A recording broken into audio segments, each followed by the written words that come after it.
Hello and welcome to Next Brands presents Brand Vision 2020, a series on ET Now that meets accomplished leaders from different sectors of the Indian economy and brings you their vision for the country in the year 2020. These are leaders from sectors that are crucial to India's socio-economic development, and they have a clear vision for the nation's growth. On today's episode, our four renowned personalities are from the sectors of transport, gems and jewelry, apparel and accessories, and healthcare. So let's begin right away with our first story of a visionary from the ground personal transport sector who's trying to organize the market with his innovative and technology-driven offerings.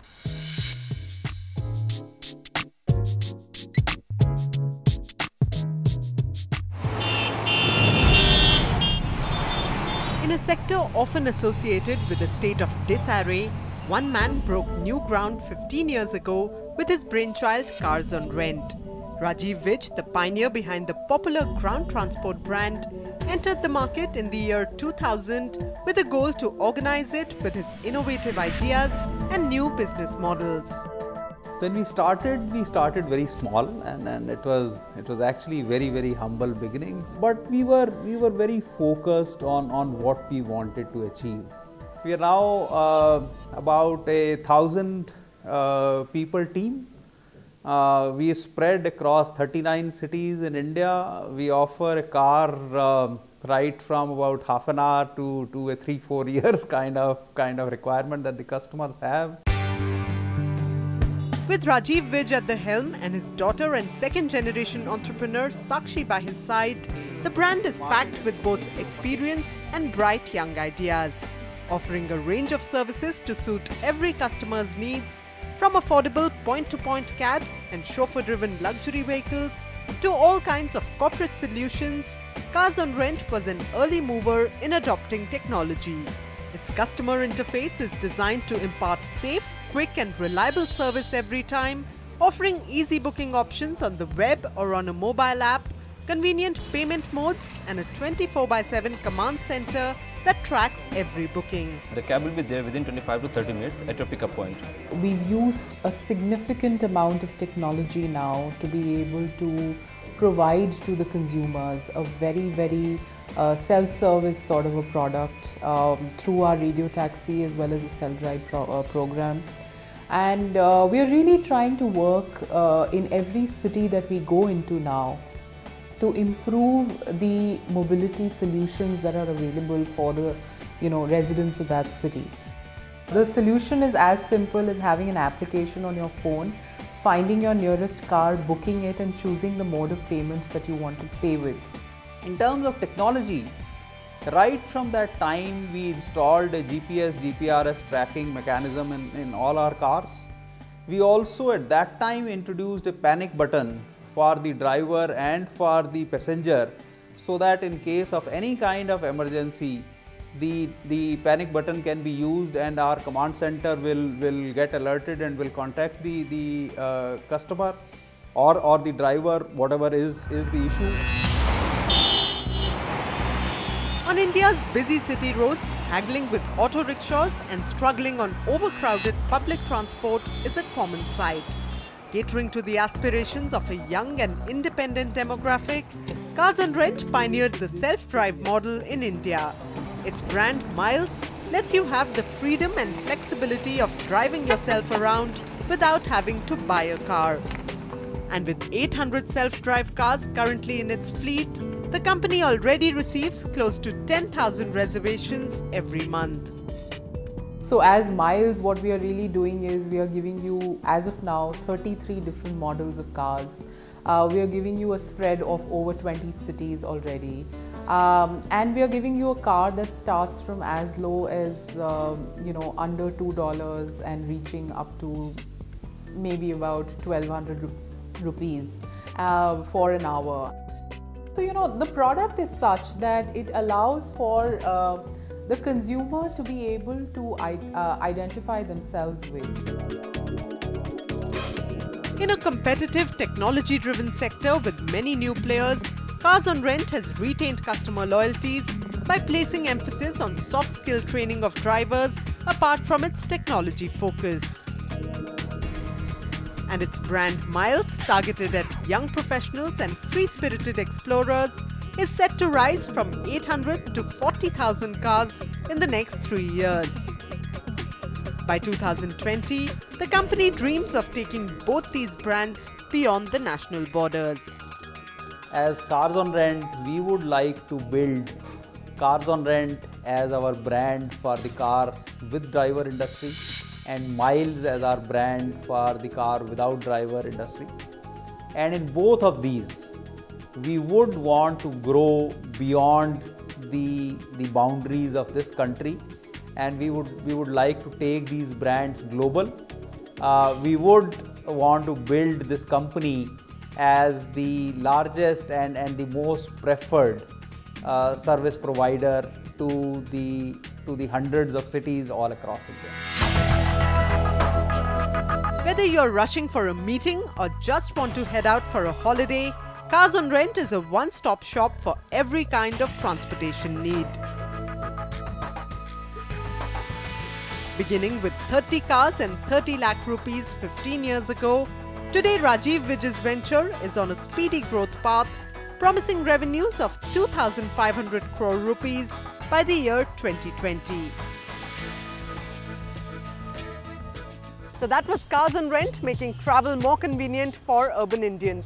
Let's take a short break at this point. On the other side, we'll meet two more visionaries from the sectors of gems and jewellery and apparel and accessories. Stay with us only on ET Now.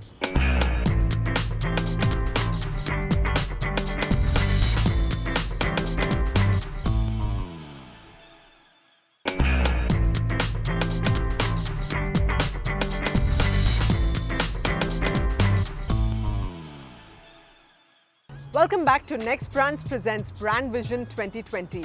Next up, we are exploring the story of a 3-decade-old company that started out its journey from the financial capital Mumbai, and today its exquisite jewellery is enchanting customers beyond borders as well.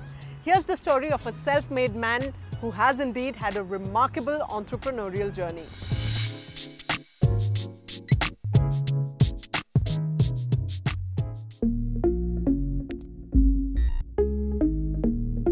Adding glitter to the Indian economy is the country's gems and jewellery sector that's a key contributor to India's foreign exchange earnings and is expected to have a market size of over 5 lakh crore rupees by 2018. One of the growing players making its mark in this sparkling industry is Mumbai-based Anmol Jewellers. Its journey began in 1986 when Ishu Datwani, a student of commerce and then a novice in gems and jewellery, decided to turn entrepreneur. Over the last 2.5 decades, under his able leadership, Anmol Jewellers has acquired a formidable reputation for its inimitable products. I was part of a very middle-class family, so we did not have too much capital to put in and make jewellery. So what I would do is take catalogues and go to people's houses, take orders based on catalog designs and paper designs, give them a quotation, and then make those pieces, manufacture those pieces and deliver them. So, initially when we started Anmol, there was a Gold Control Act which was in place, and we did not have a gold control license. And in the first 2-3 years of business, we were actually losing money. There came a time where we probably thought we may have to shut shop because we could not manage the sales because we couldn't stock gold jewelry. But things changed and we managed to get a license, and slowly things turned around. From Ayurvedic medicine manufacturing to becoming the founder of one of India's foremost jewellery couture boutiques, for Ishu Datwani, the discovery of Anmol Jewellers has been like finding the pearl at the bottom of the sea.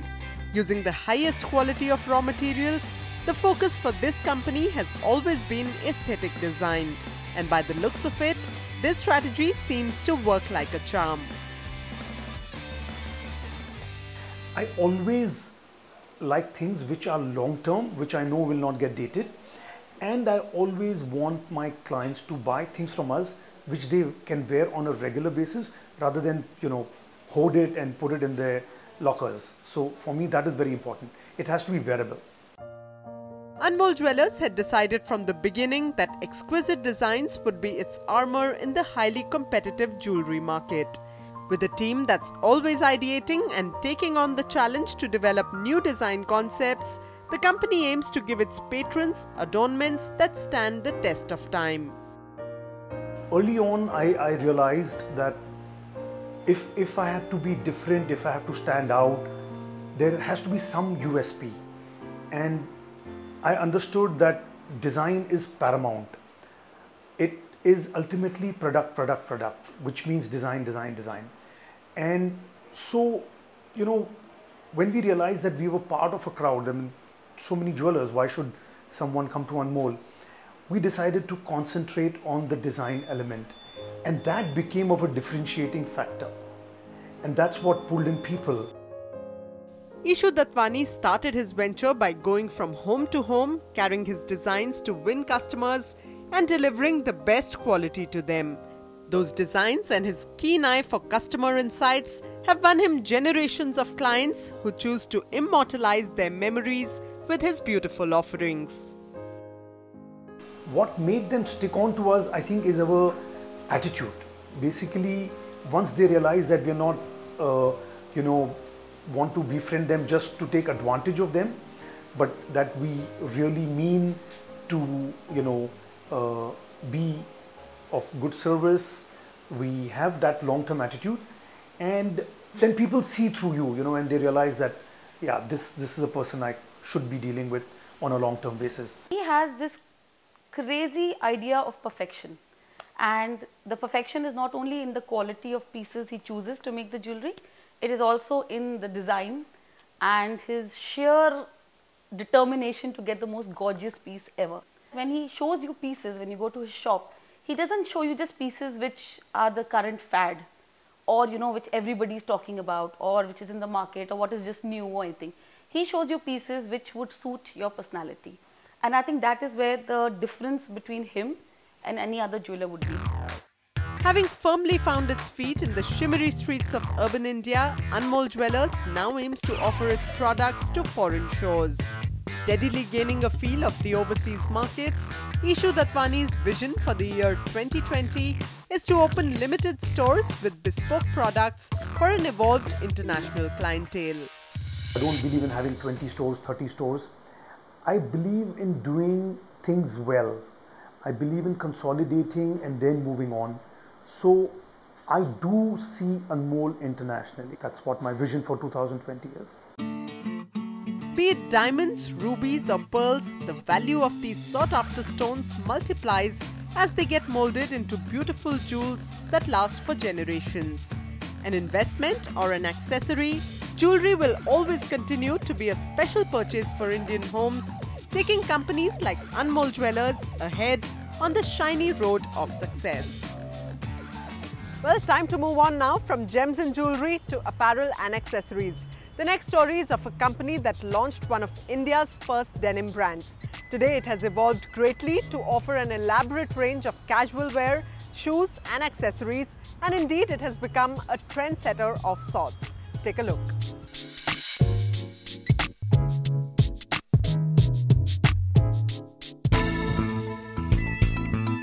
India's apparel retail market, currently estimated at 2,27,000 crore rupees, is expected to grow at a rate of 9% over the next few years. A well-known name in this space today, Numero Uno was the first Indian brand to introduce denim wear in the market. In 1987, first-generation entrepreneur Narinder Singh started out with a small manufacturing unit, and his sharp business acumen has today taken Numero Uno clothing to 200 Indian cities. In 1987, when Arvind Mills launched their first denim, I went out and bought some for myself and had been able to save some money to do so. Made my first pair of jeans, didn't have a label on it, took it to some retailers to try and sell those jeans, and they said, wow, that's great. No Indian jeans available so far, so except for these couple of other brands. They took them willingly, but say, why don't you come back with some name for them? I said, good idea. So there were jeans with no names which needed a name, and we came upon Numero Uno. Numero Uno began its journey by procuring denim fabric from the wholesale domestic market and converting it into trendy pairs of jeans at affordable prices. In the highly competitive apparel market, the brand holds a 10% share of the denim segment and today offers other casual wear, accessories, shoes and innerwear as well to Indian consumers. I think it's been me. I think it was me who, like I said, decided that I'm going to do jeans, I'm going to do denims, I'm going to do this product only in India. So, and then came Numero Uno. So, I think I live the brand and the brand lives with me. Numero Uno Clothing has two state-of-the-art manufacturing units, one at Gurgaon in the National Capital Region and the other at Uttarakhand. The brand's Gurgaon unit prides itself for deploying the latest technology with the laser fading process of denims and for one of the best in-house laundries in the country, washing more than 80,000 pieces every month. Solar heating of water, we've gone into recycling of water, so there's no discharge that comes out of our plant at all.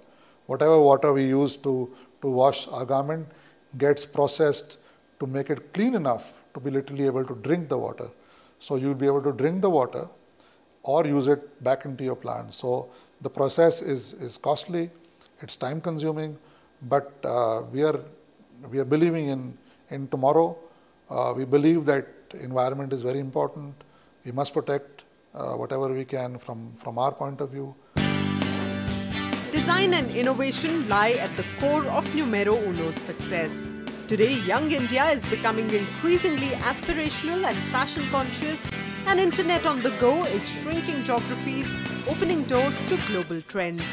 A dedicated team of designers at Studio Uno, the brand's design center, carefully analyzes these trends, constantly upgrades styles, and offers new global designs to Indian youth. They are constantly researching and trying to pick up trends which are going on around us. They have the resources like WGS and Style Site, which are the forecasting websites as of today, and they give you the latest trends and also the forecast of what is going to come in future.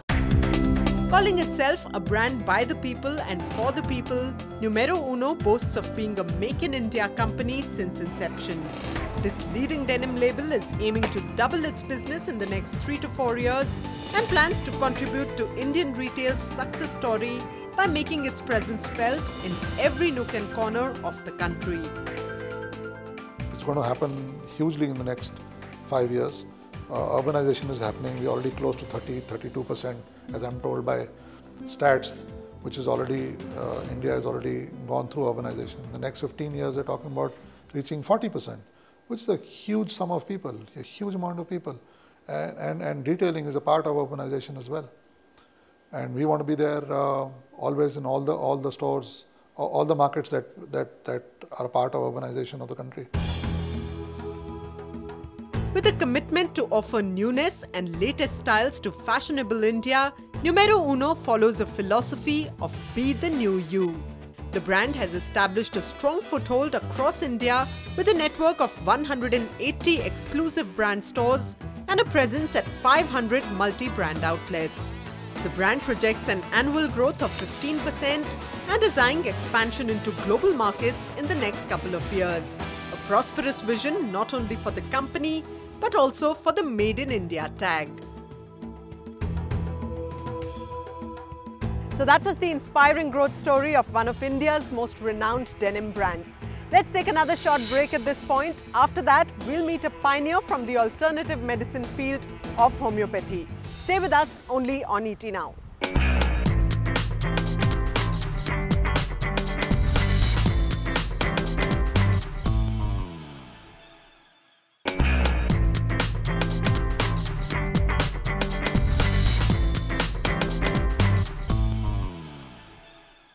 Welcome back to Next Brands Presents Brand Vision 2020. On this series, we meet inspiring leaders from different sectors and find out their vision for the country in the year 2020.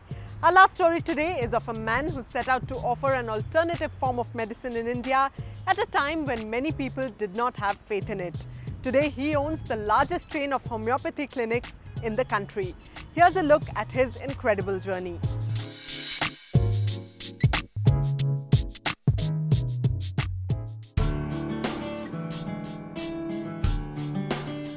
The year was 1982. A young doctor decided to carry forward his father's baton, serving people by offering alternative medicine. Dr. Mukesh Batra wanted to lend a healing hand to those who suffered, and now his brand of homeopathy has a large following through Dr. Batra's Positive Health Clinics. I wanted to give an alternative system of medicine which was safe to the world, and I wanted to make sure that it was built on a scientific basis, and we could then extend this reach to lots of other people. Today, the benefits of homeopathy are recognized and preferred by millions of Indian patients. But it took a long time for this medicine form to be accepted. In his initial years, Dr. Batra faced huge challenges in convincing people of its benefits, so he decided to let his results do all the talking. If I would go to somebody and say that I'm a doctor, they would come around me and ask hundreds of questions, and the moment I would say I was a homeopath, they would turn away.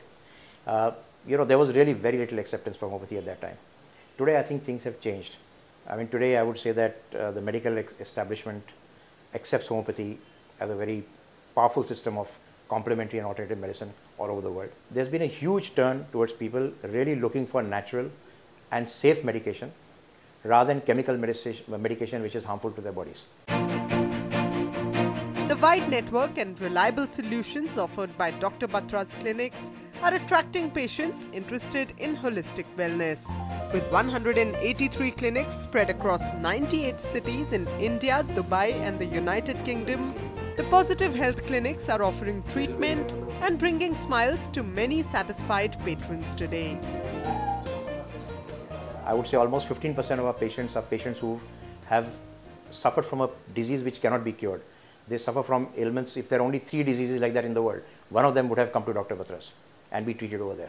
So that's the kind of respect and the kind of trust that we get from people, which actually moves us to where we are. मेरे काफ़ी सारे problems थे, overweight, hair fall और allergy का भी problem था, तो उसके बाद यहाँ से ट्रीटमेंट किया तो काफ़ी अच्छा महसूस हुआ. Dr. Batra's Positive Health Clinic aspires to be an organization that serves people through all possible avenues. Apart from its network of clinics, Dr. Batra's foundation is helping corporate India give back to society since 2001. Well, as a practicing doctor, I found a lot of pain and suffering. And I found that every patient who came actually came with something which was more than just the disease. And it not only affected him, but it also affected his family members. I've also seen abject poverty resulting from one disease that affects one family member. I've seen young girls who have not been able to get married because their father was bedridden, because they had to look after them. So I've seen so much of unhappiness related with health and poor health that I thought that I should do something for it. So 2001, the Chief Minister of Maharashtra helped me in setting up a foundation, and I set up the Dr. Batra's Foundation. And from that time onwards, we've structured our CSR work much before it became compulsory for corporates to do it. In 2012, Dr. Mukesh Batra was bestowed with the honor of a Padma Shri for his exemplary contribution to medicine. Receiving the 4th highest civilian award in India is no mean feat, but Dr. Batra feels blessed just to be recognized for his efforts. Most of the Padma awards go to artists, they go to sports people. Very few of them come to doctors. And I was only the 3rd homeopath in the history of the independence of the country to have got a Padma Shri. So I thought it was great recognition not only for medicine, but also for homeopathy as a science. After creating the largest chain of homeopathy clinics in India, Dr. Batra's Positive Health Clinics now aim to reach out to patients overseas. The company's vision for the year 2020 is to maintain the customer trust that it has built over the years and continue striving for holistic growth for itself and its patients. We are looking at having at least 500 clinics across the world, out of which at least 50 will be international clinics. We are looking at aesthetic solutions growing to about 400 in-clinic and about 25 exclusive, state-of-the-art aesthetic solution centers as well. And this is what we are looking at as growing, in the next 5 years. A journey that began with good intentions and a single clinic is now a beacon of hope for all those who choose to believe in the power of homeopathy. And the man who started this continues to fill those little white pills with hope and optimism for all. So that was the inspiring growth story of Dr. Mukesh Batra, who has been awarded the Padma Shri for his outstanding contribution to the field of medicine. That's all we have on today's episode. Next time, we'll meet 4 more renowned personalities from different sectors and bring you their vision for India in the year 2020. Till then, it's goodbye.